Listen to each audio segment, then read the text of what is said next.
নমস্কাৰ বন্ধু বান্ধৱীসকল, ইন্দ্ৰাগীতিলৈ আপোনালোকক স্বাগতম। আমি ক্ৰমাগতভাৱে ৰাজনীতি বিজ্ঞানৰ পাঠটো আলোচনা কৰি আছোঁ। বৰ্তমানলৈকে আমি মৌলিক কৰ্তব্যলৈকে আলোচনা কৰিলোঁ। আজি আমি আলোচনা কৰিম সংবিধানৰ পাৰ্ট 5 অৰ্থাৎ সংবিধানৰ পঞ্চম খণ্ডৰ পৰা। ইয়াৰ এই পাৰ্টটো আমাৰ কাৰণে বহুত দীঘলীয়া এটা পাৰ্ট হয় আৰু সেইকাৰণে আমি আজি আৰ্টিকল 52ৰ পৰা আৰ্টিকল 62লৈকে আলোচনা কৰিম। ক্ৰমাগতভাৱে আমি গোটেই কথাবিলাকেই আলোচনা কৰিম, কিন্তু আজিৰ আমাৰ এই ভিডিঅ'টোত বিশেষকৈ 52ৰ পৰা 62লৈকে সামৰি লোৱা হৈছে।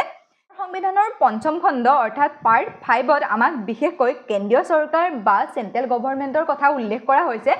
আৰু বা আমি তাক এনেকৈ ক'ব পাৰোঁ, ইয়াত সংঘ বা ইউনিয়নৰ কথা উল্লেখ কৰা হৈছে। ঠিক আছে, পাৰ্ট 5ত কিহৰ কথা উল্লেখ কৰা হৈছে? ইউনিয়ন বা সংঘৰ কথা উল্লেখ কৰা হৈছে।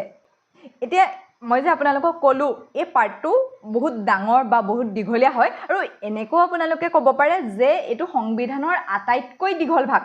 মানে যিমানখিনি আমি সংবিধানত পাৰ্ট 1, পাৰ্ট 2, পাৰ্ট 3 এনেকৈ আমিতো আগৰকেইটা পঢ়িলে গম পাইছে কিমানটো দীঘল হয় আৰু সেই সকলোবিলাক পাৰ্টৰ ভিতৰত এই পাৰ্টটো আটাইতকৈ বেছি দীঘল। ঠিক আছে, আৰু ইয়াত বিশেষকৈ আৰ্টিকল 52ৰ পৰা আৰ্টিকল 51লৈকে সামৰি লোৱা হৈছে। কিমানখিনি ভাবক, মানে প্ৰায় 100টা অনুচ্ছেদ ইয়াত আছে। 100টা অনুচ্ছেদ মানে অলপ নহয় ন, বহুত ডাঙৰ এটা পাৰ্ট হয়। আৰু আপোনালোকক এইটো কেতিয়াবা সুধিবও পাৰে, সংবিধানৰ আটাইতকৈ দীঘল ভাগটো কোনটো হৈছে? আটাইতকৈ দীঘল ভাগটো বা আটাইতকৈ দীঘল পাৰ্টটো হৈছে পঞ্চম ভাগ বা পাৰ্ট 5। অ'কে, আৰু ইয়াৰ আৰ্টিকলটো কিমানৰ পৰা কিমানলৈকে আছে? আৰ্টিকল 52ৰ পৰা 151লৈকে। আপোনালোকক আগতে মই বুজাওঁতে কৈছিলোঁ, ভীমৰাও আম্বেদকাৰে কৈছিলে সংবিধানৰ আত্মা হৈছে আৰ্টিকল 32। ঠিক আছে, আৰ্টিকল 32ক ভীমৰাও আম্বেদকাৰে কৈছিলে যে এইটো সংবিধানৰ আত্মা হয়, কাৰণ আৰ্টিকল 32ত কোৱা হৈছিলে যে মৌলিক অধিকাৰ খৰ্ব হ'লে আমি ডাইৰেক্ট সুপ্ৰিম কোৰ্টলৈ যাব পাৰোঁ। ঠিক তেনেদৰে সুপ্ৰিম কোৰ্টে কৈছিলে সংবিধানৰ প্ৰস্তাৱনা হৈছে সংবিধানৰ আত্মা। অ'কে, আমি সেইখিনি কথা আগতে আলোচনা কৰিছোঁ। এতিয়া কথা হ'ল যে এই কথাকেইটা মই কেলৈ উল্লেখ কৰিলোঁ? এই যে পাৰ্ট 5টো আমাৰ কাৰণে বা যিসকলে কম্পিটিটিভ এক্সাম দিব তেওঁলোকৰ কাৰণে গোটেই পলিটিকেলৰ আত্মা হৈছে পাৰ্ট 5। আৰু যিসকলে এই পাৰ্ট 5টো নাজানে ন, এই পলিটিকেলৰ একোৱেই নাজানিব। যিমান পলিটিকেলত পঢ়িব তাৰ 80% অকল এই পাৰ্টটোৰ পৰা আহিব, মানে পাৰ্ট 5ৰ পৰা আহিব। মানে ভাবক কিমান, যদি 100%ৰ 80% এই পাৰ্টটোৰ পৰাই কভাৰ হৈ যায়, তেনেহ'লে এই পাৰ্টটো আমাৰ কাৰণে কিমান ইম্পৰ্টেণ্ট। আৰু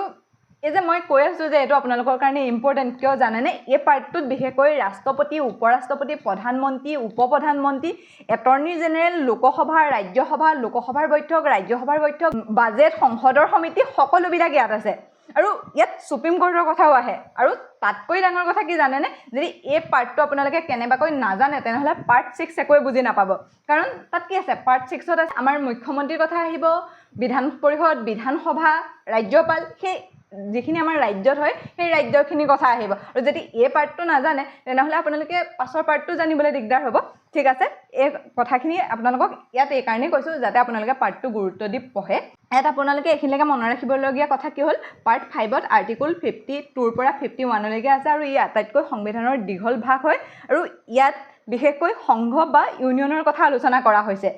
এতিয়া মই আপোনালোকক কৈ আছোঁ যে এই পাৰ্ট 5টো বহুত দীঘলীয়া হয় আৰু একেটা ভিডিঅ'তে সামৰি লোৱাটো সম্ভৱ নহয়। মই ইয়াত আপোনালোকক A to Z বুজাবলৈ চেষ্টা কৰিম। সেইকাৰণে আজি মই আৰ্টিকল 52ৰ পৰা 62লৈকে সামৰি লৈছোঁ। ইয়াত বিশেষকৈ ৰাষ্ট্ৰপতিৰ পদ, নিৰ্বাচন, অৰ্হতা, শপত, মহাভিযোগ এইবিলাকৰ কথা আলোচনা কৰা হৈছে। আমি এই আৰ্টিকল 52 বা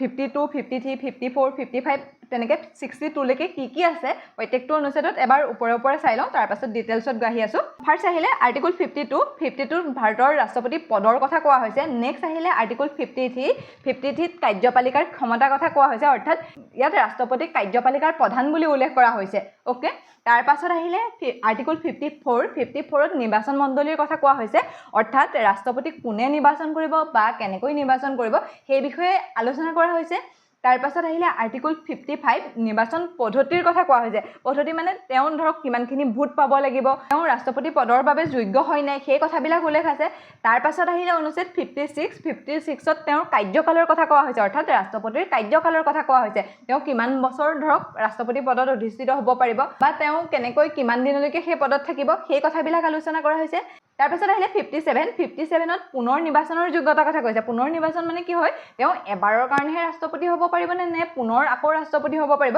সেই কথাবিলাক আলোচনা কৰা হৈছে। 58ত ৰাষ্ট্ৰপতি হোৱাৰ যোগ্যতা বা অৰ্হতা বা কোৱালিফিকেশ্যনৰ কথা উল্লেখ কৰা হৈছে মানে কি হয় তেওঁ ৰাষ্ট্ৰপতি হ'বৰ কাৰণে কিমান পঢ়া শুনা হ'ব লাগিব তেওঁ কি যোগ্যতা লাগিব সেই কথাবিলাক আলোচনা কৰা হৈছে তাৰ পাছত আহিলে আৰ্টিকল 59ত কাৰ্যালয়ৰ চৰ্তসমূহ মানে কি হয় ইয়াত এইটো আপুনি এনেকৈও বুজিব পাৰে কি থাকিব নালাগিব মানে তেওঁ কি হ'লে ৰাষ্ট্ৰপতি পদৰ কাৰণে যোগ্য বুলি গণ্য কৰা নহয় সেই কথাবিলাক আলোচনা কৰা হৈছে তাৰ পাছত আহিলে আৰ্টিকল 60ত শপত গ্ৰহণ মানে আমি সকলোৱে জানো যেতিয়া এটা নিৰ্বাচন হৈ যোৱাৰ পাছত যিসকল আমাৰ বিধায়ক মন্ত্ৰী সকলোকে শপত বাক্য পাঠ কৰা হয় আৰু সেই শপত বাক্যটোৰ কথা অৰ্থাৎ ৰাষ্ট্ৰপতিৰ শপত বাক্যৰ কথা ক'ত উল্লেখ কৰা হৈছে আৰ্টিকল 60ত তাৰ পাছত আহিলে আৰ্টিকল 61ত মহা অভিযোগ প্ৰক্ৰিয়াৰ কথা উল্লেখ কৰা হৈছে এইটো বহুত ইম্পৰ্টেণ্ট হয় দেই মহা অভিযোগ প্ৰক্ৰিয়াৰ কথাটো এই মহা অভিযোগ প্ৰক্ৰিয়া কি হয় যে ৰাষ্ট্ৰপতিৰ ওপৰত অভিযোগ আনি তেওঁক পদচ্যুত কৰিব পৰা যায় সেই প্ৰক্ৰিয়াটোৰ কথা আলোচনা কৰা হৈছে আৰ্টিকল 61ত আৰু আৰ্টিকল 62ত কোৱা হৈছে যে পদ খালী হ'লে 6 মাহৰ ভিতৰত নতুন নিৰ্বাচন পাতিব লাগিব অৰ্থাৎ যদি ৰাষ্ট্ৰপতিৰ পদটো কেনেবাকৈ খালী হয় ঠিক আছে কিবা কাৰণত খালী হ'ব পাৰে আমি সেই কথাবিলাক আলোচনা কৰি গ'লে গম পাই যাম কিবা কাৰণত যদি খালী হয় 6 মাহৰ ভিতৰত সেই পদটো পূৰ কৰিব লাগিব বা ৰাষ্ট্ৰপতি পদটো খালী হ'লে কেনেকৈ সেই পদটো কোনে চলাই নিব খালী হৈ থাকিব নোৱাৰে ন আমাৰ যেনেকৈ কোনোবা এটা ধৰক চাকৰি খালী হৈ আছে হৈ যাব 6 মাহৰ পাছত এবছৰৰ পাছত ল'ৰা ছোৱালী ল'ব তেনেকুৱাটো নহয় ৰাষ্ট্ৰপতিৰ পদটো সদায় কাৰণে থাকিব লাগিব ন সেইটো খালী হৈ থাকিব নোৱাৰে সেই কথাবিলাক তাত আলোচনা কৰা হৈছে ঠিক আছে এইকেইটা কিন্তু আপোনালোকে মনত ৰাখিব 52ত কি কৈছে ভাৰতৰ ৰাষ্ট্ৰপতি পদৰ কথা উল্লেখ কৰা হৈছে 53ত কাৰ্যপালিকাৰ প্ৰধান বুলি কৈছে 54ত নিৰ্বাচন মণ্ডলীৰ কথা উল্লেখ আছে 55ত নিৰ্বাচন পদ্ধতিৰ কথা উল্লেখ আছে 56ত কাৰ্যকালৰ কথা উল্লেখ আছে 57ত পুনৰ নিৰ্বাচনৰ যোগ্যতাৰ কথা উল্লেখ আছে 58ত ৰাষ্ট্ৰপতি হোৱাৰ অৰ্হতাৰ কথা উল্লেখ আছে 59ত কাৰ্যালয়ৰ চৰ্তসমূহৰ কথা উল্লেখ আছে 60ত শপত গ্ৰহণ 61ত মহা অভিযোগ প্ৰক্ৰিয়া আৰু 62ত পদ খালী হ'লে কেনেকৈ পূৰণ কৰিব লাগে সেই বিষয়ে আছে ঠিক আছে এতিয়া আমি গোটেই কথাখিনি ডিটেইলছত আলোচনা কৰিম এতিয়া আমি আৰ্টিকলবিলাকলৈ যোৱাৰ আগতে আপোনালোকক এটা কথা জনাই দিব খুজিছোঁ আপোনালোকে যদি ইয়াৰ পিডিএফটো বিচাৰে তেনেহ'লে ডেছক্ৰিপশ্যন বক্সত দিয়া আছে আৰু আপোনালোকে তাত যিটো লিংক দিয়া আছে তাত গ'লে আমাৰ ৱেবছাইটটো পাব আৰু তাতে সকলোবিলাক ডিটেইলছত পাব অ'কে ঠিক আছে এতিয়া আমি অনুচ্ছেদবিলাকৰ মাজলৈ বা আৰ্টিকলবিলাকৰ মাজলৈ আহিছোঁ ফাৰ্ষ্ট আৰ্টিকল হৈছে 52ত আমি এতিয়া কৈ আছোঁ 52ত কিহৰ কথা কোৱা হৈছে ভাৰতৰ ৰাষ্ট্ৰপতিৰ কথা কোৱা হৈছে বা ৰাষ্ট্ৰপতিৰ পদৰ কথা উল্লেখ কৰা হৈছে আমাৰ ভাৰতত এজন ৰাষ্ট্ৰপতি থাকিবই লাগিব সেইটো বাধ্যতামূলক পদ তেওঁক মানে কোনোদিনে সেই পদটো খালী হ'ব নোৱাৰিব ঠিক আছে তেওঁ ৰাষ্ট্ৰৰ মুৰব্বী বা হেড অফ দ্য ষ্টেট তেওঁ ভাৰতৰ প্ৰথম নাগৰিক অৰ্থাৎ ফাৰ্ষ্ট চিটিজেন হৈছে ৰাষ্ট্ৰপতি এতিয়া আমি সেইখিনি কথা জানোৱেই আমাৰ মানে সকলোতো আমি সেইখিনি কথা গম পাওঁৱেই যে ৰাষ্ট্ৰপতি আমাৰ দেশখনৰ মুৰব্বী অ'কে কিন্তু এটা কথা কি জানেনে আমাৰ ভাৰতৰ সংবিধানে বা আমাৰ দেশত ৰাষ্ট্ৰপতিক কোনো ধৰণৰ বিশেষ ক্ষমতা দিয়া হোৱা নাই আমাৰ দেশৰ ৰাষ্ট্ৰপতিৰ পদটো এনেকুৱা ব্ৰিটেইনৰ ৰজা ৰাণী পদটো যেনেকুৱা অৰ্থাৎ ব্ৰিটেইনত যিটো মহাৰাণীৰ পদ ভাৰতত সেইটো ৰাষ্ট্ৰপতি পদ কিন্তু কোৱা হয় যে ভাৰতৰ সৰ্বেসৰ্বা হৈছে ৰাষ্ট্ৰপতি কিন্তু বাস্তৱিক ৰূপত সৰ্বেসৰ্বা হৈছে প্ৰধানমন্ত্ৰী আপোনালোকক সুধিব পাৰে ভাৰতৰ সংবিধানে ৰাষ্ট্ৰপতিৰ পদৰ ধাৰণাটো কোনখন দেশৰ পৰা লৈছে ইয়াৰ উত্তৰটো হ'ব ব্ৰিটেইনৰ পৰা ঠিক আছে মনত ৰ'বনে ক'ৰ পৰা লৈছে ব্ৰিটেইনৰ পৰা অ'কে আমাৰ ৰাষ্ট্ৰপতিৰ ধাৰণাটো ক'ৰ পৰা লোৱা হৈছে ব্ৰিটেইনৰ পৰা যে ৰজা ৰাণী পদটো তেওঁ দেখাত সৰ্বেসৰ্বা ৰাষ্ট্ৰপতিৰ ওপৰত কোনো নাই কিন্তু যিখিনি কাম সেই কামখিনি কাৰ দ্বাৰা হয় প্ৰধানমন্ত্ৰীৰ দ্বাৰা হয় তেওঁ মাত্ৰ তাত চহী কৰিব লাগে মানে এনেকুৱা নহয় যে তেওঁ কোনো কাম নাই কিন্তু তেওঁ দেখাত যিমান সৰ্বেসৰ্বা ন সিমানখিনি ক্ষমতা তেওঁক আমাক ভাৰতীয় সংবিধানে দিয়া নাই প্ৰথম অৱস্থাত যেতিয়া সংবিধান প্ৰস্তুত কৰা হৈছিলে তেতিয়া তেওঁক ক্ষমতা দিয়া হৈছিলে কিন্তু সংবিধানৰ 42 আৰু 43তম সংশোধনী অনুসৰি তেওঁৰ ক্ষমতা কিছু পৰিমাণে হ্ৰাস কৰা হ'ল অ'কে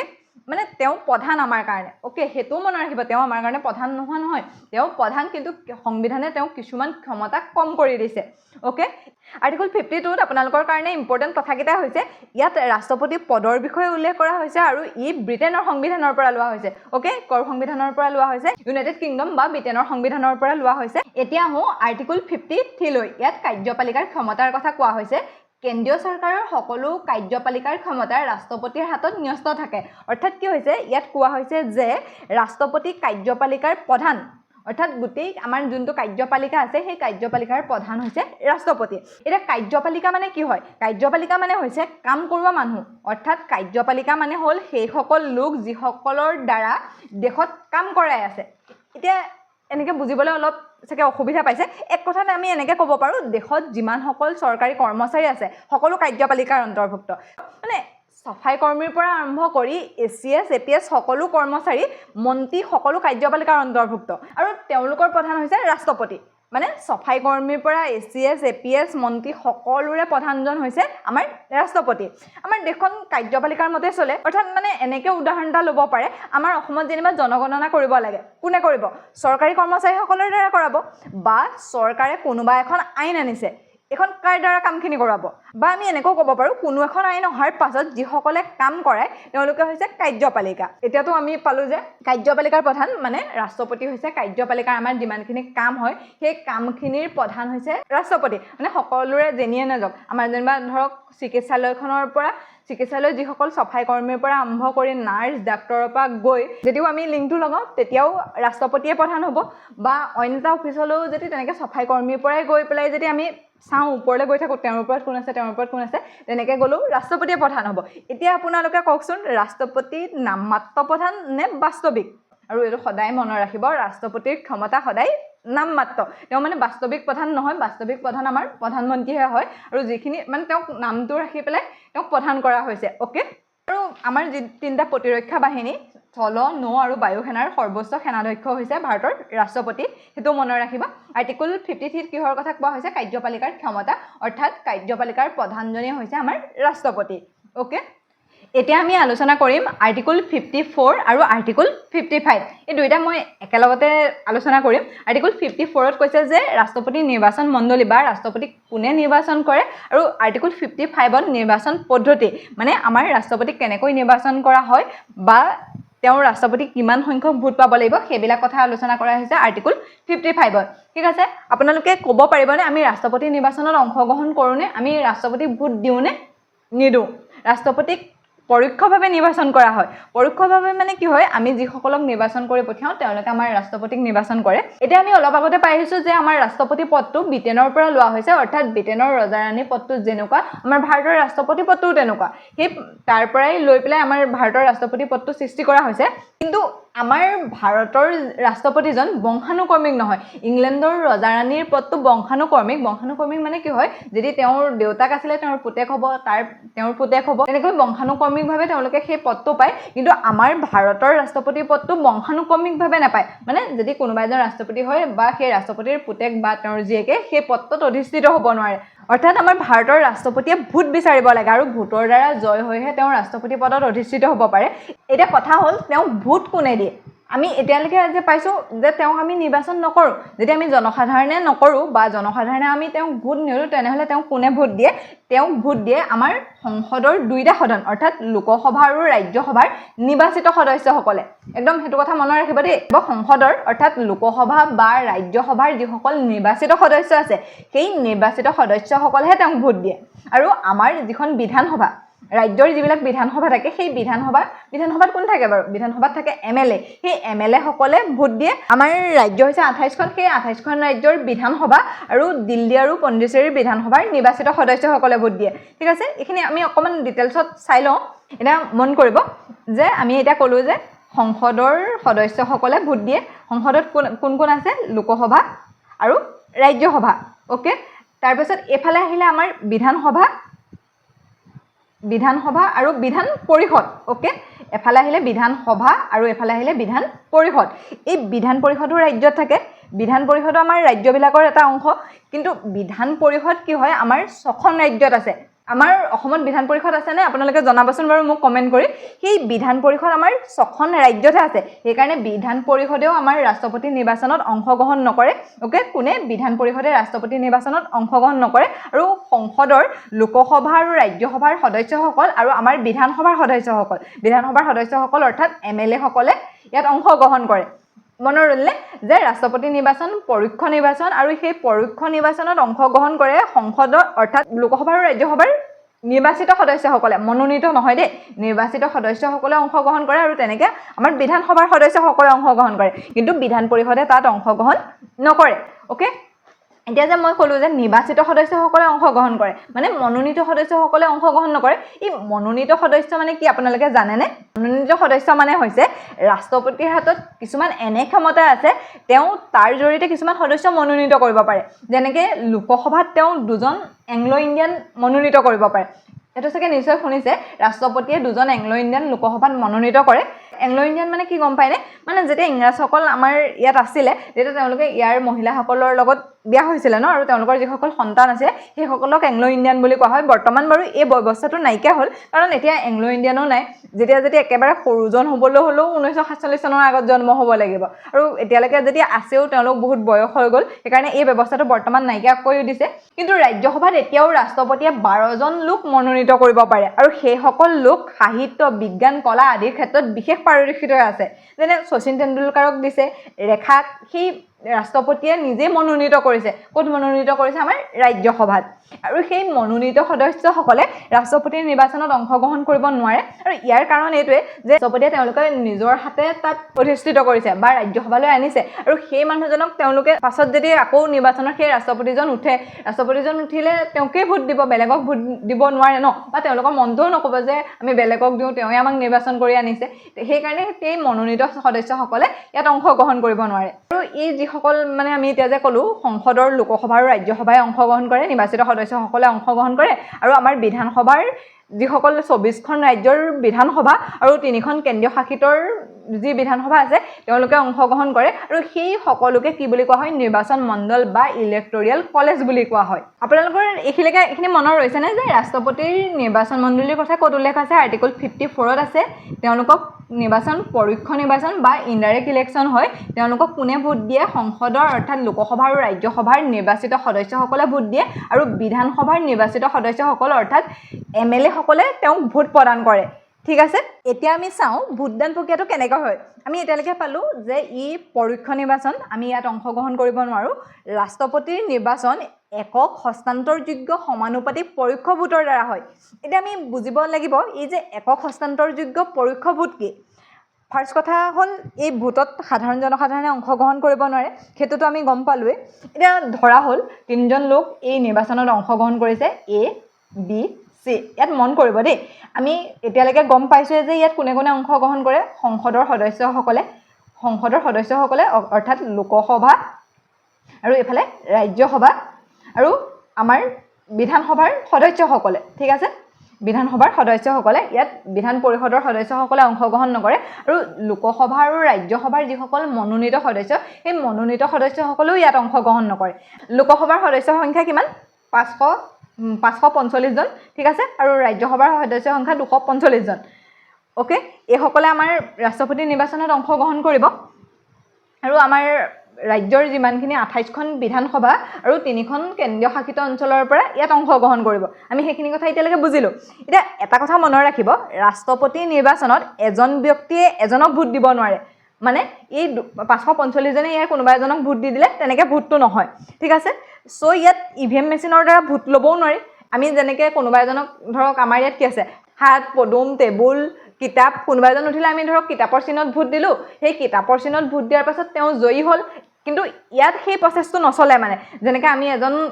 বিধায়কক বা এজন সংসদক নিৰ্বাচন কৰোঁ কোনোবা এটা চিনত তেওঁলোকে উঠিছে তেওঁলোকৰ বিপৰীতে আমি ভোটটো প্ৰদান কৰিছোঁ আমি এজনক ভোটটো প্ৰদান কৰোঁ আৰু তেওঁ জিকি যায় যিসকলে সৰহ সংখ্যক ভোট পাব ধৰক কোনোবা এজনে যদি 10টা পায় আৰু কোনোবা এজনে যদি 11টা পায় সেই 11টা পোৱাজনে জিকি যাব আমি জানো আৰু যদি আমি এটাতকৈ দুটা দিবলৈ যাওঁ ধৰক আমি কিতাপতো দিলোঁ টেবুলতো দিলোঁ তেনেহ'লে আমাৰ ভোটটো কি হ'ব কেনচেল হ'ব কিন্তু ৰাষ্ট্ৰপতিৰ নিৰ্বাচনত এই 3জনকে ভোটটো দিব লাগিব এজনক দিব নোৱাৰে অৰ্থাৎ ইয়াত প্ৰিফাৰেন্স দিয়া হয় মানে কাক ফাৰ্ষ্ট ভাল পায় কাক ছেকেণ্ড ভাল পায় বা কাক থাৰ্ড ভাল পায় এই যিমানকেইজন লোকে তাত ভোট দিব সেই ভোট দিয়াসকলে মানে তেওঁলোকক প্ৰিফাৰেন্স দিয়ে ঠিক আছে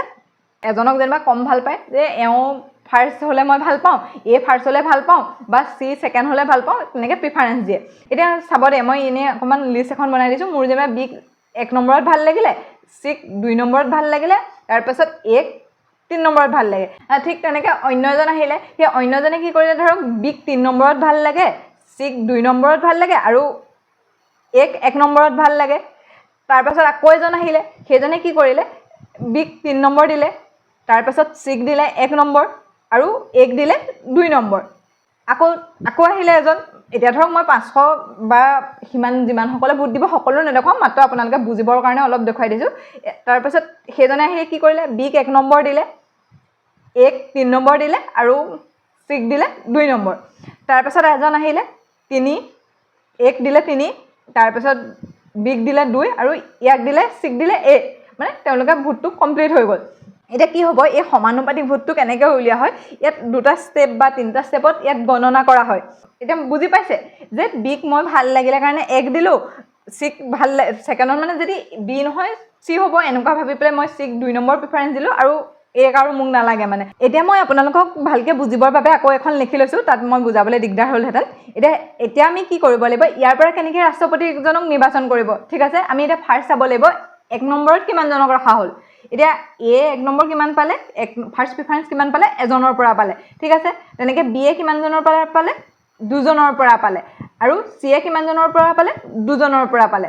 ঠিক আছে এতিয়া দেখা দেখিকে এ কম পালে এ তাৰ পৰা আউট হৈ গ'ল তেওঁলোকৰ মানে নিৰ্বাচন প্ৰক্ৰিয়াত যে ফাৰ্ষ্ট প্ৰিফাৰেন্স তেওঁ কেজনৰ পৰা পালে এজনৰ পৰা পালে আৰু বাকি কেজনে কেজনৰ পৰা দুজনৰ পৰা পালে এটা জনৰ ৰাষ্ট্ৰপতি নিৰ্বাচন কৰিব পৰা হ'ল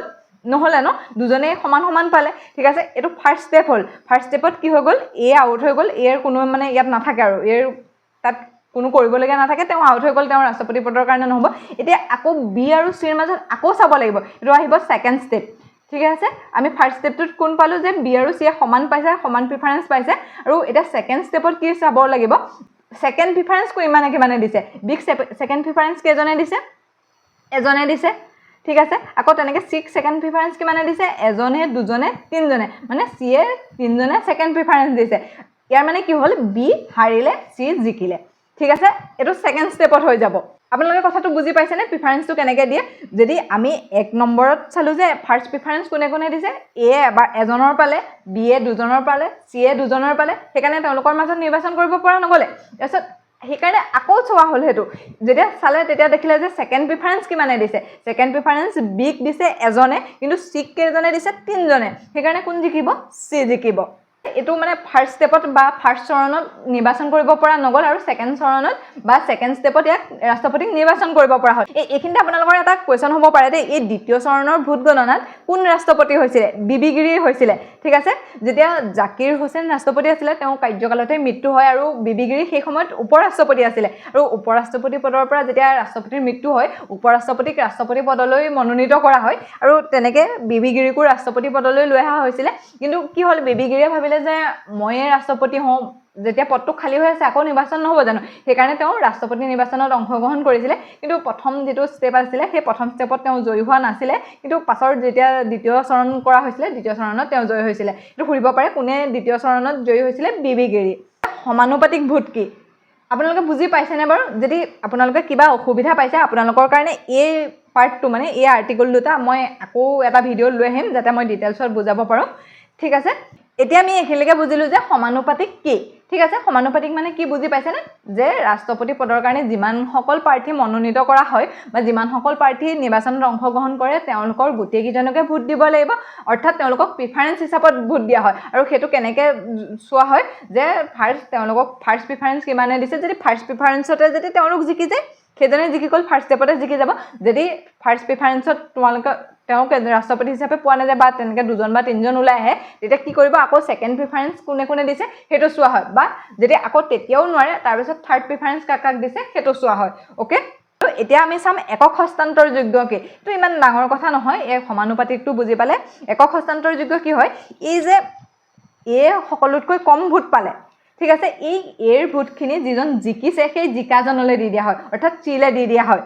মানে তেওঁ যেতিয়া হাৰিলে হাৰাৰ কাৰণে যিজন জিকিছে তেওঁ সৰহসংখ্যক ভোট লৈ জিকক সেইকাৰণে সেই চিলৈ ইয়াক ভোটখিনি হস্তান্তৰ কৰা হয় সেইকাৰণে ৰাষ্ট্ৰপতি ভোটৰ প্ৰক্ৰিয়াটো কি বুলি কোৱা হয় একক হস্তান্তৰযোগ্য সমানুপাতিক পৰোক্ষ ভোট পৰোক্ষ মানে তেওঁ ইনডাইৰেক্টলি নিৰ্বাচন কৰা হয় আমাৰ জনসাধাৰণে নকৰে তাত লোকসভা আৰু ৰাজ্যসভাৰ নিৰ্বাচিত সদস্যসকল আৰু বিধানসভাৰ সদস্যসকলে তেওঁৰ নিৰ্বাচনত অংশগ্ৰহণ কৰে আৰু তেওঁক মানে সমানুপাতিক ভোটৰ দ্বাৰা তেওঁক মানে প্ৰিফাৰেন্স হিচাপত যিটো পায় সেই সমানুপাতিকৰ হিচাপত তেওঁক নিৰ্বাচন কৰা হয় আৰু যিজনে আটাইতকৈ কম ভোট পায় বা যিজন হাৰিছিলে সেইজনৰ ভোটখিনি জিকাজনলৈ স্থানান্তৰ কৰা হয় সেইকাৰণে হেতুক একক হস্তান্তৰযোগ্য বুলি কোৱা হয় হেতু ইমান গুৰুত্বপূৰ্ণ নহয় এই সমানুপাতিকটো বুজি পালে হৈ যাব এতিয়া আমি ইয়াৰ ভোটৰ ভ্যালুটো কেনেকৈ উলিয়াই হেতু চাব লাগিব আমি চাগে নিশ্চয় শুনিছো ৰাষ্ট্ৰপতি 8 লাখ ভোটত জিকিলে 10 লাখ ভোটত জিকিলে কিন্তু বাস্তৱত 8 লাখ বা 10 লাখ মানুহে ভোট দিছিলে জানো কোনে অংশগ্ৰহণ কৰে লোকসভা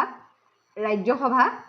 ঠিক আছে আৰু কোনে অংশগ্ৰহণ কৰে বিধানসভাৰ সদস্যসকলে লোকসভাৰ সদস্য 545 জন ৰাজ্যসভাৰ 245 জন আৰু গোটেই বিধানসভাবিলাক লগাই পাই 5000 জন মান হ'ব ঠিক আছে কি ইমান কেইজন মানুহৰ পৰা 8 লাখ 10 লাখ ভোট কেনেকৈ হ'ল এতিয়া আমি সেই বস্তুটো চাব লাগিব ফাৰ্ষ্ট আমি এফালে চাই লৈছোঁ লোকসভা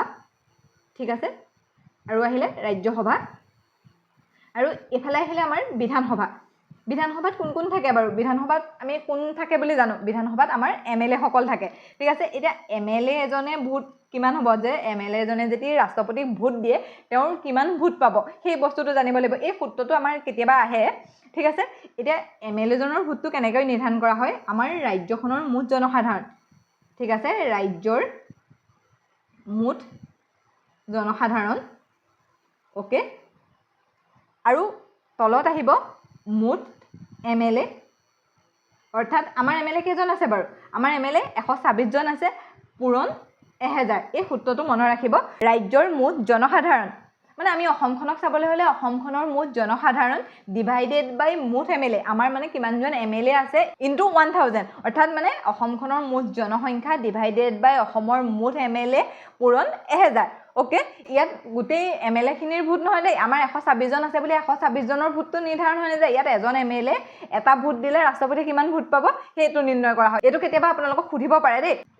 ঠিক আছে এতিয়া আমি বিধানসভাৰ ভোটটো কেনেকৈ উলিয়াই গম পালোঁ তেনেকৈ আকৌ টোটেল ধৰক গোটেইখিনিৰ উলিয়াবলৈ হ'লে এমএলএ এজনৰ এমএলএ যিমানটো ভোট পায় ইনটু টোটেলৰ 126 জনৰ কিমান ভোট পাব সেইটো উলিয়াই দিলে হৈ যাব ঠিক তেনেকৈ আমাৰ অৰুণাচলত উলিয়াব লাগে যেনিবা অৰুণাচলৰ মুঠ যিমান সংখ্যক জনসাধাৰণ আছে তাৰ মুঠ এমএলএ কিমান আছে আৰু সেইটোক 1000ৰে পূৰণ কৰাৰ পাছত যিটো ডিভাইড কৰিলে ওলাব তাৰ পাছত সেইটো এজনৰ ওলাব আৰু সেই এজনৰ ওলোৱাৰ লগত যিমানজন এমএলএ থাকিব তেওঁলোকে পূৰণ কৰি দিলে ৰাষ্ট্ৰপতিৰ ভোটৰ সংখ্যা ওলাই যাব ঠিক আছে সেইকাৰণে আমি 8 লাখ 10 লাখ যে কওঁ সেই তাৰ পৰা ওলায় এতিয়া আমি এমএলএ সকলৰ গম পালোঁ অৰ্থাৎ বিধানসভাৰ গম পালোঁ এতিয়া এমপি ভোটৰ এমপি মানে আমাৰ সংসদৰ লোকসভা বা ৰাজ্যসভাৰ ভোটৰ ভেলুটো কেনেকৈ উলিওৱা হয় তাৰ ভোটৰ ভেলুটো হৈছে এমপি ইকুৱেল টু টোটেল কিমান হ'ব এমএলএ 28খন ৰাজ্য আৰু 3খন কেন্দ্ৰীয় শাসিত অঞ্চলৰ যিমানসকল এমএলএ আছে সেই সকলো এমএলএৰ ভোট কিমান দিলে মানে এতিয়া এজনকৈ উলিয়াই টোটেল কিমান হ'ব বা গোটেইখিনি লগাই টোটেলটো যিমান হ'ব সেই টোটেল এমএলএ সকলৰ ভোট অৰ্থাৎ মানে যিমান ৰাজ্য আৰু কেন্দ্ৰীয় শাসিত অঞ্চল আছে সকলোৰ এমএলএৰ ভোটটো ইয়াত টোটেলটো থাকিব আৰু তলত ডিভাইডেড বাই টোটেল এমপি অৰ্থাৎ সাংসদসকলৰ লোকসভা আৰু ৰাজ্যসভাৰ সাংসদসকলৰ টোটেল ভোটটো থাকিব কিমানজন সাংসদ আছে 545 জন প্লাছ 245 জন ওকে সেইটো ডিভাইড কৰি দিলে যিটো ওলাব সেইটো এমপিৰ ভোটৰ সংখ্যা হ'ব আৰু 245 জনৰে 12 জন মনোনীত সদস্য সেই সকলটো নাথাকে এমপিৰ ভোটটো কেনেকৈ নিৰ্ধাৰণ কৰা হয় টোটেল এমপি অৰ্থাৎ ৰাজ্যসভা আৰু লোকসভাৰ নিৰ্বাচিত সদস্যসকল কিমান টোটেল সদস্য আছে ডিভাইডেড বাই টোটেল এমএলএৰ ভোট অৰ্থাৎ যিমানসকল 28খন ৰাজ্য আৰু 3খন কেন্দ্ৰীয় শাসিত অঞ্চলৰ যিমানসকল বিধায়কে ভোট দিব সেই টোটেল ভোটটোৰ কাউণ্ট কৰা হয় আৰু এটা কথা মনত ৰাখিব ৰাষ্ট্ৰপতি পদৰ বাবে যদি কোনো প্ৰাৰ্থীয়ে অংশগ্ৰহণ কৰিব বিচাৰে তেতিয়া তেওঁ প্ৰথমতে 15000 টকা এটা জমা দি ল'ব লাগিব দেই ঠিক আছে কিমান জমা দিব লাগিব 15000 টকা জমা দিব লাগিব আৰু যদি তেওঁ মুঠ ভোটৰ ছভাগৰ এক অংশ নাপায় তেনেহ'লে সেই যে 15000 টকা জমা দিছিলে সেই 15000 টকাটো জব্দ কৰি লোৱা হ'ব মানে ছভাগৰ এক অংশ পাই 17% মান হ'ব ঠিক আছে সেই 17% মান মানে যদি ভোট নাপায় মুঠ ভোটৰ যদি 17% মান এইটো পাৰ্চেণ্টেজৰ হিচাপত নাহে ছভাগৰ এক অংশ বুলি আপোনালোকৰ কুৱেশ্যনত আহিব যদি ছভাগৰ এক অংশৰ ভোট নাপায় তেনেহ'লে সেই 15000 টকাটো তেওঁ ঘূৰাই নাপাব বা সেইটো জব্দ কৰা হ'ব মনত ৰাখিব এইটো 15000 টকা এটা ৰাষ্ট্ৰপতি পদত উঠা মানুহ এজনৰ কাৰণে ডাঙৰ কথা নহয় কিন্তু এইটো বহুত ডাঙৰ অপমান হয় এতিয়ালৈকে আপোনালোকে বুজি পাইছে নাই বাৰু যদি আপোনালোকে বুজি পোৱা নাই মই টাইপ কৰি আপোনালোকক বুজাব লাগিব আপোনালোকে মোক কমেণ্ট এটা কৰি জনাই দিব এতিয়া যে আমি ক'লোঁ ছভাগৰ এক অংশ তেওঁ ভোট পাব লাগিব বা 17% ভোট পাব লাগিব সেইটো কেনেকৈ উলিওৱা হয় তাৰো এটা সূত্ৰ আছে ইয়াত কি হয় টোটেল ভোট মানে কিমান সংখ্যক লোকৰ পৰা তেওঁ ভোট পালে এমপি প্লাছ এমএলএ ওকে সকলো থাকিব আৰু তলত থাকিব ৰাষ্ট্ৰপতিৰ মানে নিৰ্বাচনত অংশগ্ৰহণ কৰা প্ৰাৰ্থী কিমানজন প্ৰাৰ্থীয়ে অংশগ্ৰহণ কৰিছিলে 4জনে কৰিছিলে 5জনে কৰিছিলে এনেকৈ কেইজনে অংশগ্ৰহণ কৰিছিলে সেই প্ৰাৰ্থীসকল থাকিব +1 আৰু এফালে +1 ঠিক আছে যদি মানে আপোনালোকে এনেকৈ কৰিব পাৰে যেনিবা টোটেল ভোট পালে মই এতিয়া সৰু সংখ্যা এটা লৈ দিছোঁ দেই 1000 তেওঁলোকে মানে এমপি আৰু এমএলএৰ পৰা ভোট পালে 1000 প্ৰাৰ্থী আছিলে 4জন আৰু প্লাছ এইটো সূত্ৰৰ পৰা আহিব 1 আৰু এফালে +1 এতিয়া আমি যোগ কৰিলে কিমান হ'ব 4 1 5 ওপৰত হ'ব 1000 +1 ঠিক আছে 5 1000ক কাটিলে কিমান হ'ব 200 আৰু 200ৰ লগত 1 যোগ কৰিলে কিমান হ'ব 201 যদি মানে টোটেল ভোট তেওঁ 1000 পায় আৰু যদি প্ৰাৰ্থী 4জন থাকে তেওঁ 200 এটা ভোট পাব লাগিব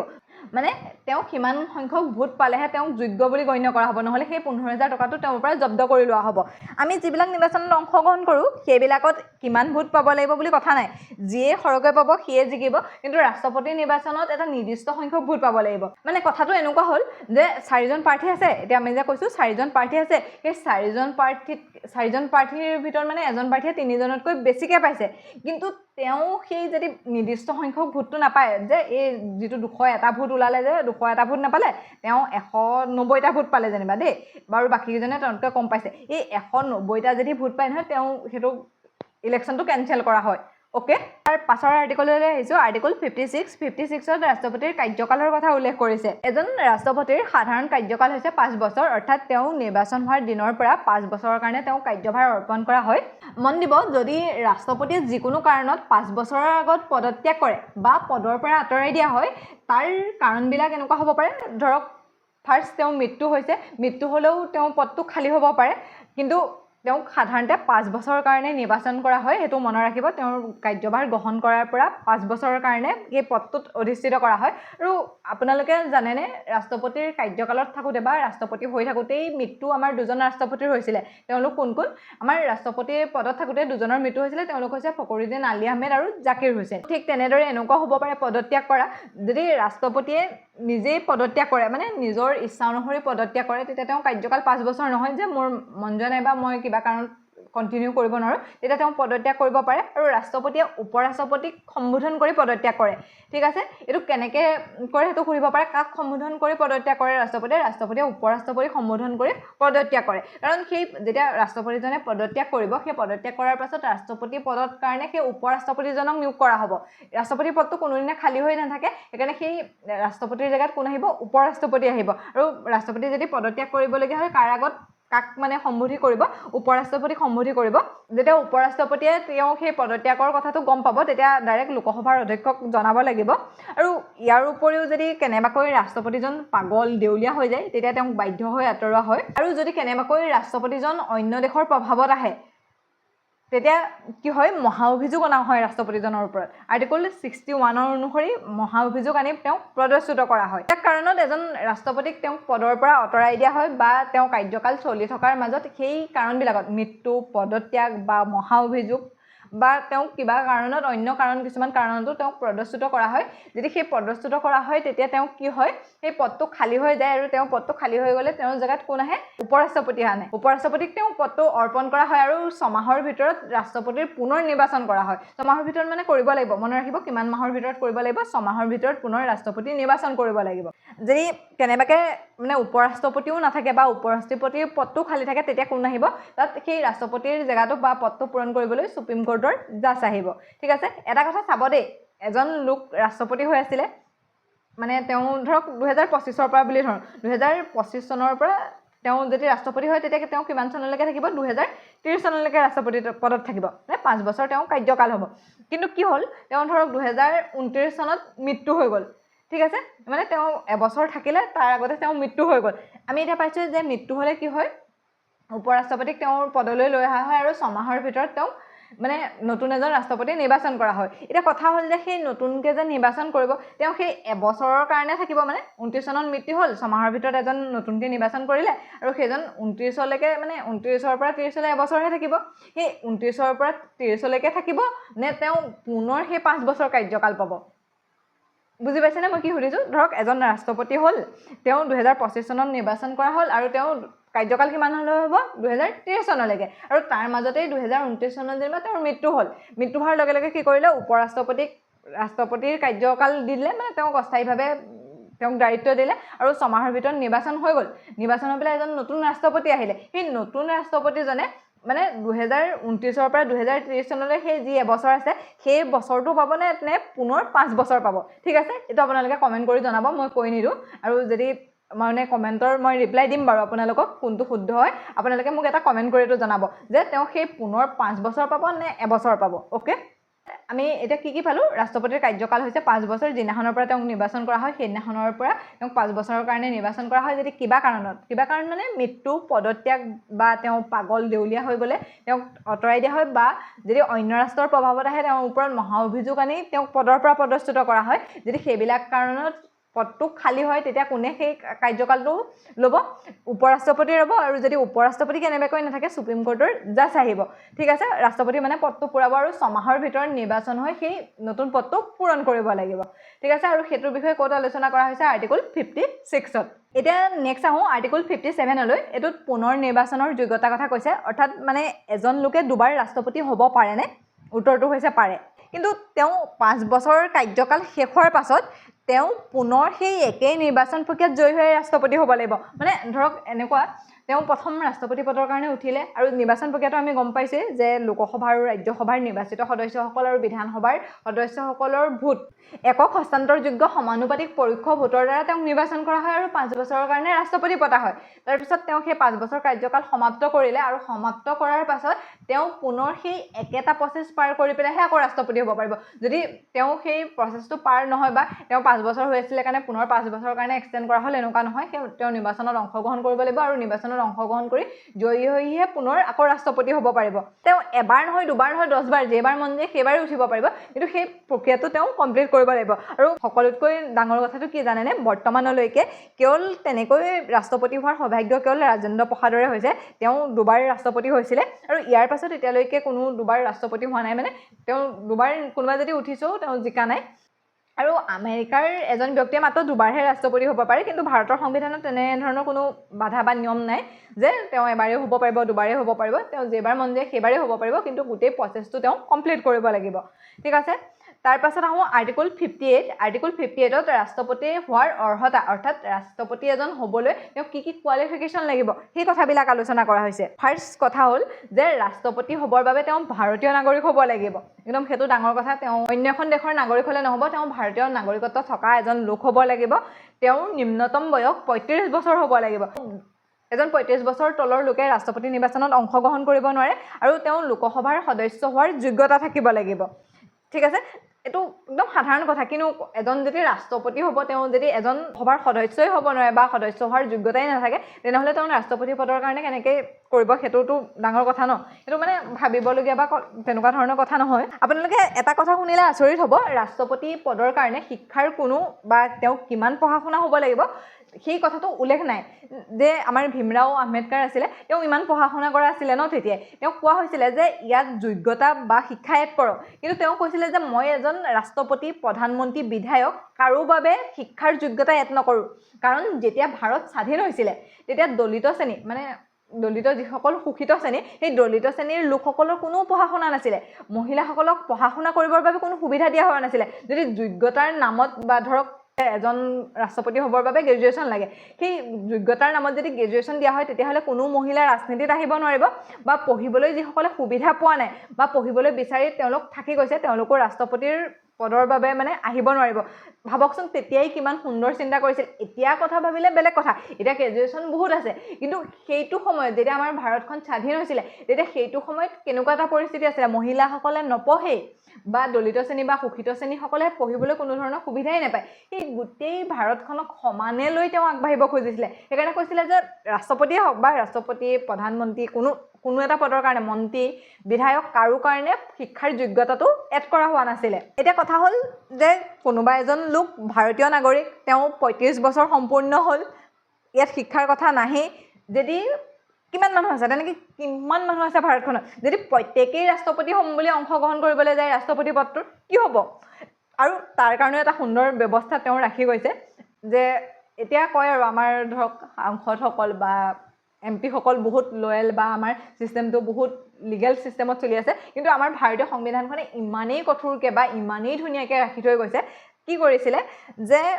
এনেকুৱা সংসদৰ পৰা 100জন এমপি আহিব আৰু তাৰে 50জন প্ৰস্তাৱক হ'ব আৰু 50জন অনুমোদক হ'ব কি হয় সেই 50জন যে সেই 100জন লোক যাব তাৰে 50জনৰ ক'ব যে এওঁক ৰাষ্ট্ৰপতি পদৰ কাৰণে বিচাৰোঁ ধৰক মই ৰাষ্ট্ৰপতি পদৰ কাৰণে উঠিছোঁ তেওঁলোকে যেনে ক'ব যে এইগৰাকী মানুহক মই ৰাষ্ট্ৰপতি পদৰ কাৰণে বিচাৰোঁ তাৰ 50জন মানুহে ক'ব লাগিব আৰু সেই প্ৰস্তাৱটো অনুমোদন জনাব লাগিব 50জন মানুহে যে হয় মই তেওঁক বিচাৰোঁ আমাৰ ধৰক কোনোবা এখন মিটিং বা সভা হৈছে তাত আমি সভাপতিজন কেনেকৈ নিৰ্বাচন কৰোঁ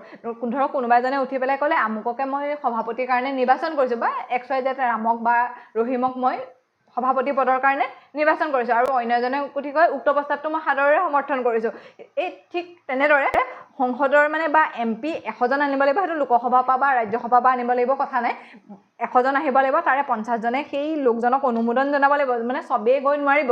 তেওঁ কিবা এটাতো থাকিব লাগিব ন, যে সেই 50জনে অনুমোদন জনাব লাগিব, 50জনে প্ৰস্তাৱ কৰিব লাগিব আৰু 50জনে তেওঁক অনুমোদন জনাব লাগিব আৰু তাৰ পাছতহে তেওঁ ৰাষ্ট্ৰপতি পদৰ কাৰণে মানে নিৰ্বাচনত অংশগ্ৰহণ কৰিব পাৰিব। চাওকচোন কিমান সুবিধা ৰাখি থৈ গৈছে। যিসকলে শিক্ষা নাছিলেও তেওঁলোককো লগত লৈ চলিছে আৰু গোটেইখিনি যোৱাটো এটা বাধা ৰাখি থৈ গৈছে। তাৰ পাছৰ অনুচ্ছেদলৈ আহিছোঁ। তাৰ পাছৰ অনুচ্ছেদটো হৈছে 59। ইয়াত কাৰ্যালয়ৰ চৰ্তসমূহৰ কথা উল্লেখ কৰা হৈছে। এইটো এনেকৈ সাধাৰণকৈ বুজক। ইয়াত মানে কি কি হ'ব নালাগিব সেইটো কৈছে, অৰ্থাৎ 58ত কি কি থাকিব লাগিব কৈছে ৰাষ্ট্ৰপতি হ'বলৈ আৰু 59ত কৈছে কি কি থাকিব নালাগিব তাক কোৱা হৈছে। 58ত কৈছে যে তেওঁ ভাৰতৰ নাগৰিক হ'ব লাগিব, তেওঁ 35 বছৰ হ'ব লাগিব, কিন্তু ইয়াত কি কি হ'ব নালাগিব সেইবিলাক কথা কৈছে। অৰ্থাৎ মানে তেওঁ চৰকাৰী চাকৰিয়াল হ'ব নালাগিব, আনৰ পইচা লৈ পলাই যোৱা হ'ব নালাগিব বা দেউলীয়া হ'ব নালাগিব, ইয়াৰ উপৰিও তেওঁ লোকসভা ৰাজ্যসভাৰ সদস্য হ'ব নালাগিব। যদি সেইবিলাক হয় মানে তেওঁ ৰাষ্ট্ৰপতি পদৰ কাৰণে বা ৰাষ্ট্ৰপতি পদত তেওঁ অংশগ্ৰহণ কৰিব নোৱাৰিব। ঠিক আছে, মনত ৰ'বনে যে ৰাষ্ট্ৰপতি হ'বলৈ কি কি অৰ্হতা লাগিব সেইটো কোৱা হৈছে 58ত আৰু কি কি থাকিব নালাগিব সেইটো কোৱা হৈছে 59ত। ঠিক আছে, আমি এতিয়া কি কি পালোঁ? তেওঁ চৰকাৰী পদত বা চৰকাৰী চাকৰিয়াল হ'ব নালাগিব, আনৰ পইচা লৈ পলাই যোৱা হ'ব নালাগিব, মানে ধৰক তেনেকুৱা যদি লোভীয়া এজন হয় ৰাষ্ট্ৰপতিৰ হাতত থকা মানে ইমাৰ্জেঞ্চি ফাণ্ডো লৈ ল'ব, সেইকাৰণে তেনেকুৱা হ'ব নালাগিব বা দেউলীয়া হ'ব নালাগিব, তেওঁ ধাৰ চাৰ লৈ পেলাই বেংকে চংকৰ পৰা লোন চোন লৈ মানে কোনো সা সম্পত্তি চব মানে নাইকিয়া হৈ যোৱা তেনেকুৱা হ'ব নালাগিব আৰু ইয়াৰ উপৰিও তেওঁ লোকসভা আৰু ৰাজ্যসভাৰ সদস্য হ'ব নালাগিব। ঠিক আছে, একদম সাধাৰণ কথা, ইমান বুজিবলগীয়া কথা নাই, মনত ৰাখিলে হৈ গ'ল। তাৰপিছত এতিয়া নেক্সট আহোঁ আৰ্টিকল 60লৈ, য'ত ৰাষ্ট্ৰপতিৰ শপত গ্ৰহণৰ কথা উল্লেখ আছে। আমি ধৰক যোনেই নহওক লাগে MP MLA বা প্ৰধানমন্ত্ৰী মুখ্যমন্ত্ৰী যিয়ে নহওক, সেই তেওঁ পদটোৰ বাবে শপত গ্ৰহণ কৰিব লাগে, আমি সেইটো জানোৱেই। আৰু ৰাষ্ট্ৰপতিক শপত বাক্য পাঠ কৰোৱাই ভাৰতৰ মুখ্য ন্যায়াধীশ, বহুত বেছি ইম্পৰ্টেণ্ট হয় দেই, আপোনালোকে মন কৰিব। ইয়াৰ প্ৰত্যেকটো কুৱেশ্যন মানে আহি আছে, প্ৰত্যেকটো আপোনালোকে মনত ৰাখিবলগীয়া কথা। ঠিক আছে, ইয়াত ভাৰতৰ মুখ্য ন্যায়াধীশে মানে চিফ জাষ্টিছে তেওঁক শপত বাক্য পাঠ কৰায়। আৰু যদি কেনেবাকৈ ভাৰতৰ মুখ্য ন্যায়াধীশ বা চিফ জাষ্টিছ উপস্থিত নাথাকে তেতিয়া উচ্চতম ন্যায়ালয়ৰ জ্যেষ্ঠতম ন্যায়াধীশে তেওঁক শপত বাক্য পাঠ কৰোৱায়। ঠিক আছে, কোনে পাঠ কৰে সেইটো মনত ৰাখিব, চিফ জাষ্টিছ অফ ইণ্ডিয়াই তেওঁক শপত বাক্য পাঠ কৰোৱায়। এতিয়া অন্য এটা ইম্পৰ্টেণ্ট অনুচ্ছেদলৈ আহিছোঁ। ইম্পৰ্টেণ্ট অনুচ্ছেদ মানে এইটোত মহা অভিযোগৰ কথা উল্লেখ আছে আৰ্টিকল 61ত, মানে মহা অভিযোগ প্ৰক্ৰিয়াৰে ৰাষ্ট্ৰপতিক অপসাৰণ কৰা বা পদচ্যুত কৰা হয়। অৰ্থাৎ আৰ্টিকল 61ত মহা অভিযোগ বা ইমপিচমেণ্টৰ কথা উল্লেখ কৰা হৈছে। যেনেদৰে ৰাষ্ট্ৰপতিক নিৰ্বাচন কৰা হয় ঠিক তেনেদৰে বিশেষ কিছুমান কাৰণত মহা অভিযোগ আনি ৰাষ্ট্ৰপতিক অপসাৰণ কৰা হয়। বৰ্তমানলৈকে এনেকুৱা কোনো ৰাষ্ট্ৰপতিৰ ওপৰত মহা অভিযোগ অনা নাই, আৰু যদি কেনেবাকৈ আহে মানে এইটো দেশৰ কাৰণে বহুত ডাঙৰ কথা হ'ব। ধৰক এজন ৰাষ্ট্ৰপতি দেশৰ প্ৰধানক যদি মহা অভিযোগ আনি আঁতৰোৱা হয় এইটো বহুত ডাঙৰ কথা হয়। কিন্তু আমাৰ সংবিধানে সেই সুবিধাটো দি থৈছে, ক'বতো নোৱাৰি মানুহে ন সকলো, কিবা কাৰণে যদি তেনেকুৱা সমস্যা আহে তেতিয়া তেওঁক মহা অভিযোগ আনি ৰাষ্ট্ৰপতি পদৰ পৰা বৰ্খাস্ত কৰিব বা পদচ্যুত কৰিব পৰা যায়। আৰু ইয়াৰ একমাত্ৰ কাৰণটো হৈছে সংবিধান উলংঘা। একমাত্ৰ সংবিধান উলংঘাৰ কাৰণেহে ৰাষ্ট্ৰপতিৰ ওপৰত মহা অভিযোগ আনিব পৰা হয়। এতিয়া আমি চাম মহা অভিযোগ কেনেকৈ আনে, আৰু সেইটো চাম মহা অভিযোগ সংসদত লগোৱা হয়। এইটো মনত ৰাখিব, মহা অভিযোগ ক'ত লগোৱা হয়? সংসদত। লোকসভা বা ৰাজ্যসভা কোনোবা এটা সদনত ইয়াত উপস্থাপন কৰা হয়, আৰু ইয়াত এংলো ইণ্ডিয়ান ৰাষ্ট্ৰপতিয়ে মনোনীত কৰা সদস্য সকলোৱে ইয়াত অংশগ্ৰহণ কৰিব পাৰে। আৰু ক'ত অংশগ্ৰহণ কৰিব পাৰে নোৱাৰে মানে যিসকল ৰাষ্ট্ৰপতিয়ে নিৰ্বাচন কৰে বা এংলো ইণ্ডিয়ানে ৰাষ্ট্ৰপতিৰ নিৰ্বাচনত অংশগ্ৰহণ কৰিব নোৱাৰে, কিন্তু মহা অভিযোগ বা ৰাষ্ট্ৰপতিক পদচ্যুত কৰা প্ৰক্ৰিয়াটোত তেওঁলোকে অংশগ্ৰহণ কৰিব পাৰে। বিশেষকৈ মানে আমাৰ সংসদৰ যিকোনো এটা সদনত, লোকসভাই হওক ৰাজ্যসভাই হওক, ৰাষ্ট্ৰপতিৰ বিৰুদ্ধে মানে মহা অভিযোগৰ প্ৰস্তাৱ আনিব পাৰে। এইটো আমি পাইছোঁ মহা অভিযোগ কেতিয়া হয়? সংবিধান উলংঘা কৰিলে বা এজন ৰাষ্ট্ৰপতিয়ে সংবিধান উলংঘা কৰিছে, বিদেশী ৰাষ্ট্ৰৰ প্ৰভাৱত আহিছে, তেনেকুৱা কিছুমান কাৰণত তেওঁৰ ওপৰত মহা অভিযোগ আনিব পৰা হয়। এই প্ৰক্ৰিয়াটো ইমান সহজ নহয়, মানে কোনোবাৰ মন গ'ল বা লোকসভাৰ ৰাজ্যসভাৰ কোনোবা এজনৰ মন গ'ল যে ৰাষ্ট্ৰপতিক আমি ভাল পোৱা নাই, তেওঁৰ ওপৰত মহা অভিযোগ আনিব লাগে, তেওঁক পদচ্যুত কৰিব লাগে, তেনেকুৱা ধৰণৰ কথা নহয়। এই প্ৰক্ৰিয়াটো বৰ বেছি সহজ নহয়। মানে কি হয়, এতিয়া ধৰক ইয়াৰ কোনোবা এখন সদনত উত্থাপন হ'ল, লোকসভাতে হ'ল, ধৰক লোকসভাতে ৰাষ্ট্ৰপতিক মানে পদচ্যুত কৰিব লাগে বুলি এটা প্ৰস্তাৱ আহিলে। ঠিক আছে, সেই প্ৰস্তাৱটো যেতিয়া উত্থাপন হ'ল এই উত্থাপন হোৱা প্ৰস্তাৱটো পাছ কৰিবলৈ 4/1 লোকৰ ভোটৰ প্ৰয়োজন হ'ব যে যিখিনি লোক আছে সেই লোকখিনিৰ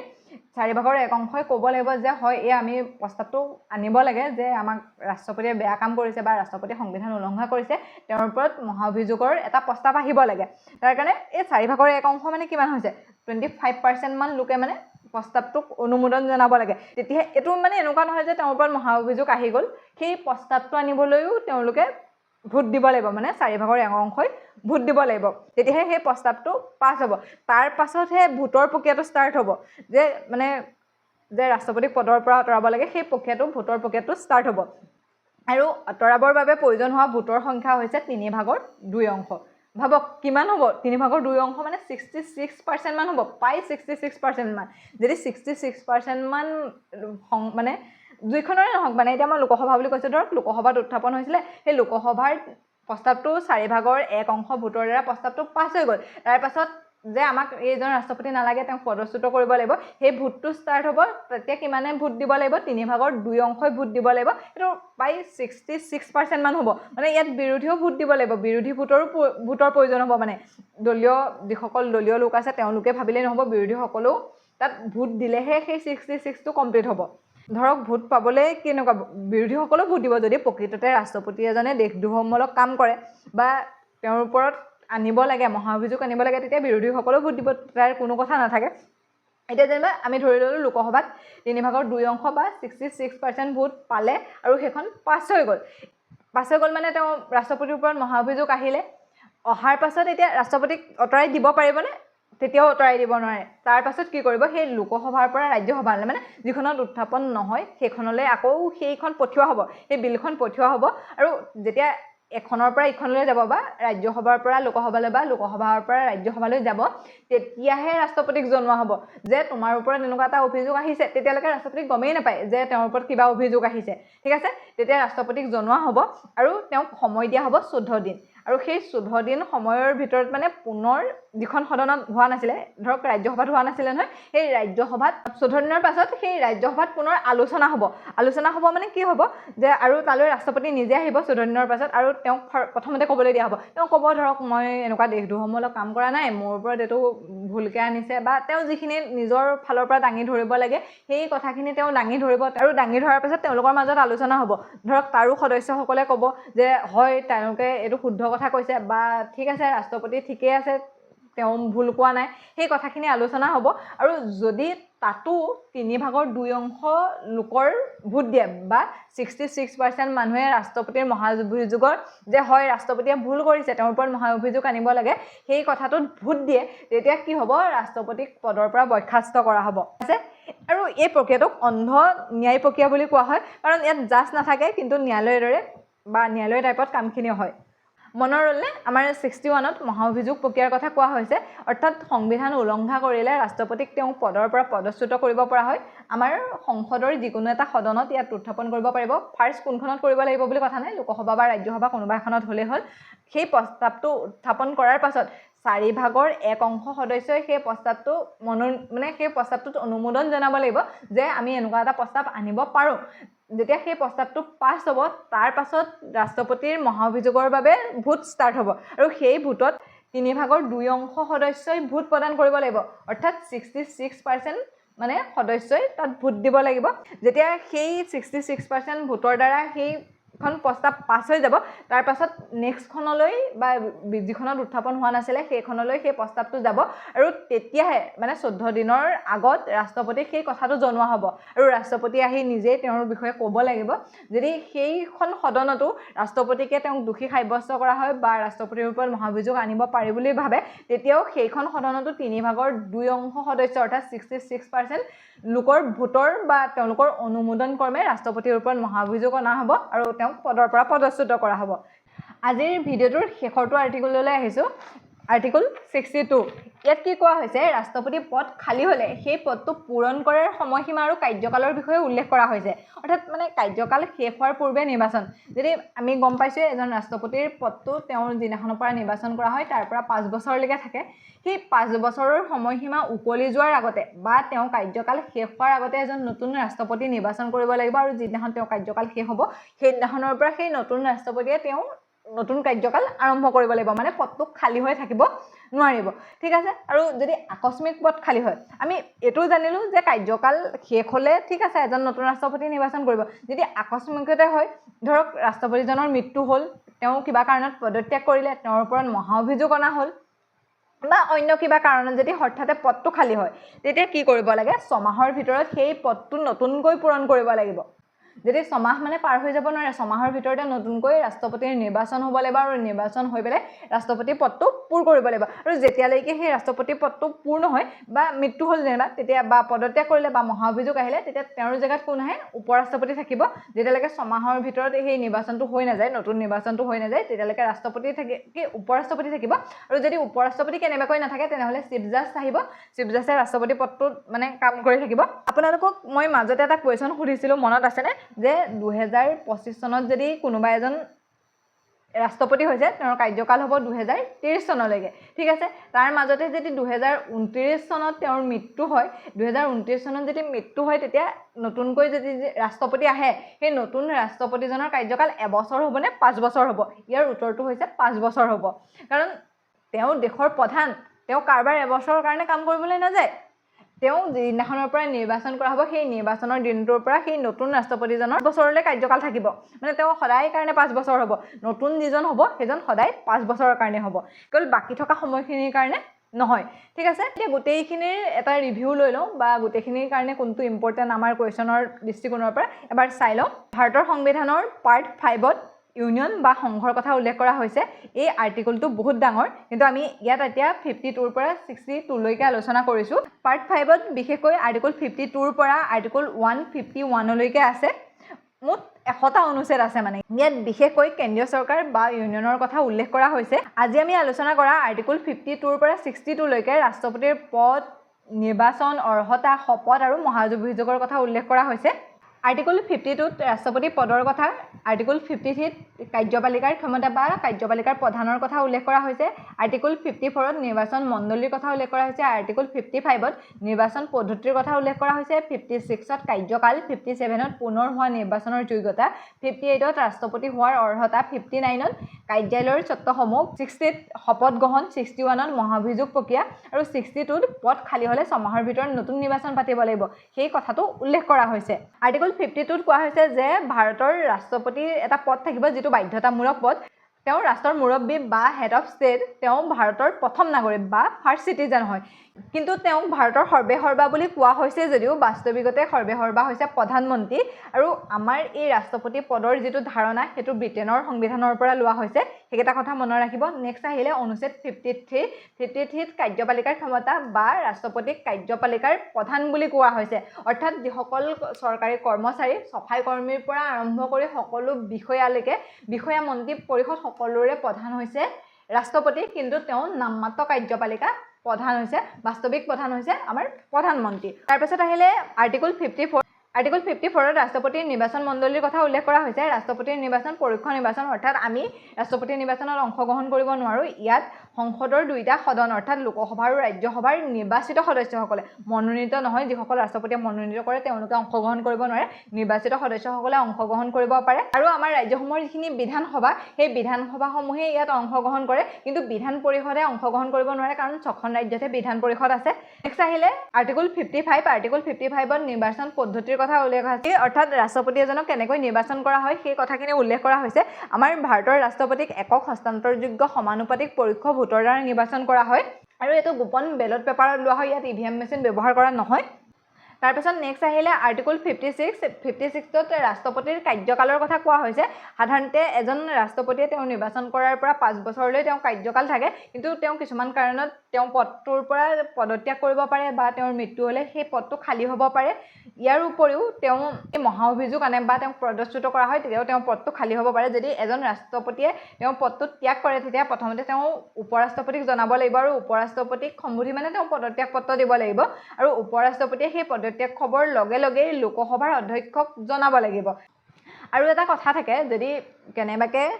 সেই ৰাষ্ট্ৰপতিজনৰ কাৰ্যকাল উকলি গ'ল ধৰক 5 বছৰ হৈ গ'ল কিবা কাৰণে যদি নিৰ্বাচন নহয় সেই নিৰ্বাচন নোহোৱা সময়খিনিলৈকে সেই পুৰণা ৰাষ্ট্ৰপতিজনেই তাত মানে থাকিব পাৰিব এই কথাটো ক'বলৈ থাকি গৈছিলে যে কিবা কাৰণত নহ'লে নিৰ্বাচন কিবা কাৰণত থাকি গ'ল যে কিবা অসুবিধা হোৱাৰ কাৰণে সেই নিৰ্বাচনটো অনুষ্ঠিত কৰিব পৰা নগ'ল আমি এতিয়া পাইছোঁ যদি মৃত্যু হয় পদত্যাগ কৰে পদচ্যুত কৰে তেতিয়া কি হয় উপৰাষ্ট্ৰপতিয়ে তেওঁৰ জেগাত লৈ অহা হয় কিন্তু যদি কেনেবাকৈ সেই নিৰ্বাচন প্ৰক্ৰিয়াটো অলপ দেৰি হৈ যায় তেতিয়া সেই ৰাষ্ট্ৰপতিজনকে ৰখা হয় কাৰণ তেওঁৰ কাৰণে সুবিধা তেওঁ সেই বস্তুটো 5 বছৰ পাই আহিছে তেওঁ সেই কামখিনি জানে নিৰ্বাচন হ'লেকে তেওঁক ৰাখি দিয়া হয় এইটো কথা মনত ৰাখিব নেক্সট আহিলে আৰ্টিকল 57 আৰ্টিকল 57ত এজন লোকে দুবাৰ ৰাষ্ট্ৰপতি হ'ব পাৰে নে নোৱাৰে সেই কথাটো কৈছে আমাৰ ভাৰতৰ সংবিধানত এনেকুৱা কোনো কথা নাই যে তেওঁ এবাৰতকৈ দুবাৰ হ'ব নোৱাৰিব তেওঁ যেবাৰ ইচ্ছা কৰে সেইবাৰেই হ'ব পাৰিব কিন্তু সেই যিটো নিৰ্বাচন প্ৰক্ৰিয়া সেই নিৰ্বাচন প্ৰক্ৰিয়াটো তেওঁ কমপ্লিট কৰি যাব লাগিব আৰু বৰ্তমানলৈকে সেই সৌভাগ্য হৈছে ডক্টৰ ৰাজেন্দ্ৰ প্ৰসাদে তেওঁ দুবাৰ ৰাষ্ট্ৰপতি হৈছে কিন্তু আমেৰিকাত কেৱল দুবাৰহে ৰাষ্ট্ৰপতি হ'ব পাৰে দেই তেওঁ তাতকৈ বেছি হ'ব নোৱাৰে তাৰপাছত আহিলে আৰ্টিকল 58 ইয়াত ৰাষ্ট্ৰপতিৰ যোগ্যতা বা অৰ্হতাৰ কথা কোৱা হৈছে তেওঁ ভাৰতীয় নাগৰিক হ'ব লাগিব তেওঁ নিম্নতম বয়স 35 বছৰ হ'ব লাগিব আৰু লোকসভাৰ সদস্যৰ MP হোৱাৰ যোগ্যতা থাকিব লাগিব ইয়াত শিক্ষাৰ কথা উল্লেখ কৰিছে নে ইয়াত শিক্ষাৰ কথা উল্লেখ কৰা নাই কিন্তু এটা কণ্ডিশ্যন দিছে যে MP মানে 100জন MPক আনিব লাগিব আৰু সেই 100জন MPৰে 50জন প্ৰস্তাৱক হ'ব আৰু 50জন অনুমোদক হ'ব লাগিব তেওঁ ৰাষ্ট্ৰপতি পদৰ কাৰণে মানে নিৰ্বাচন খেলিব পাৰিব তাৰপাছত আহিলে আৰ্টিকল 59ত তেওঁ কি হ'ব নালাগিব সেই কথাটো কৈছে অৰ্থাৎ তেওঁ চৰকাৰী চাকৰিয়াল হ'ব নালাগিব আনৰ পইচা লৈ পলাই যোৱা হ'ব নালাগিব দেউলীয়া হ'ব নালাগিব ইয়াৰ উপৰিও লোকসভা আৰু ৰাজ্যসভাৰ সদস্য হ'ব নালাগিব ঠিক আছে তাৰপাছত আহিলে আৰ্টিকল 60 আৰ্টিকল 60ত ৰাষ্ট্ৰপতিৰ শপত গ্ৰহণৰ কথা কোৱা হৈছে ৰাষ্ট্ৰপতিৰ শপত বাক্য পাঠ কৰোৱাই ভাৰতৰ মুখ্য ন্যায়াধীশে বা চিফ জাষ্টিছ অফ ইণ্ডিয়াই তেওঁ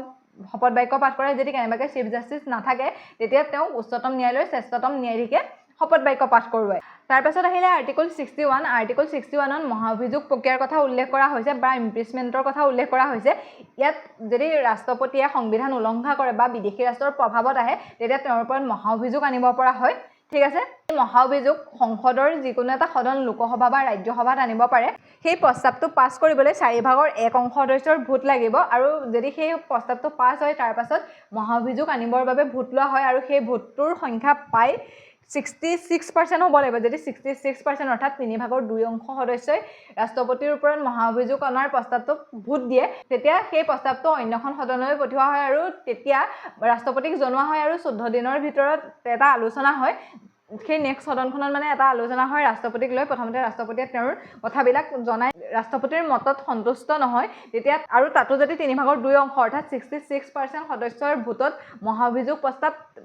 গ্ৰহণ হৈ যায় বা পাছ হৈ যায় তেতিয়া তেওঁ ৰাষ্ট্ৰপতিৰ ওপৰত মহা অভিযোগ অনা হয় তাৰপাছত আহিলে আৰ্টিকল 62 আৰ্টিকল 62ত ৰাষ্ট্ৰপতিৰ পদটো খালী হ'লে কেনেকৈ কৰিব লাগে যদি ৰাষ্ট্ৰপতিৰ কাৰ্যকাল শেষ হোৱাৰ আগতেই নিৰ্বাচন কৰি থ'ব লাগিব আৰু যদি কিবা কাৰণত সোনকালে বা মৃত্যু হয় পদত্যাগ কৰে মহা অভিযোগ আনে তেতিয়া কি হয় ৰাষ্ট্ৰপতিৰ পদটো খালী হৈ গ'লে উপৰাষ্ট্ৰপতিক ৰখা হয় যদি উপৰাষ্ট্ৰপতি নাথাকে চিফ জাষ্টিছক ৰখা হয় কিন্তু সেই 6 মাহৰ ভিতৰতে তেওঁক এজন নতুন ৰাষ্ট্ৰপতি নিৰ্বাচন কৰি ল'বলগীয়া হয় ওকে আপোনালোকে ভিডিঅ'টো কেনেকুৱা পালে জনাবলৈ নাপাহৰিব আৰু যদি কিবা বুজি পোৱা নাই আপোনালোকে নিসংকোচে মোক কমেণ্টত জনাব মই আপোনালোকৰ সেই উত্তৰবিলাক দিবলৈ চেষ্টা কৰিম আৰু মই ইয়াৰ PDF-টো ডেছক্ৰিপশ্যনত ৰাখি দিছোঁ ডেছক্ৰিপশ্যনত এটা লিংক পাব আৰু সেই লিংকটো গ'লেই আমাৰ ৱেবছাইটটোত পাব আৰু ৱেবছাইটতে সকলোবিলাক কথা বা ইয়াৰ ডিটেইলছখিনি আছে ঠিক আছে আপোনালোকে যদি ভিডিঅ'টো ভাল পাইছে তেনেহ'লে আমাৰ চেনেলটো লাইক শ্বেয়াৰ এণ্ড ছাবস্ক্ৰাইব কৰি দিবলৈ নাপাহৰিব আৰু কমেণ্ট কৰিও জনাব সেই কথাটো কমেণ্ট কৰি জনাব যে কেনেকুৱা পালে শেষলৈকে ভিডিঅ'টো চোৱাৰ বাবে আপোনালোকক বহুত বহুত ধন্যবাদ থেংক ইউ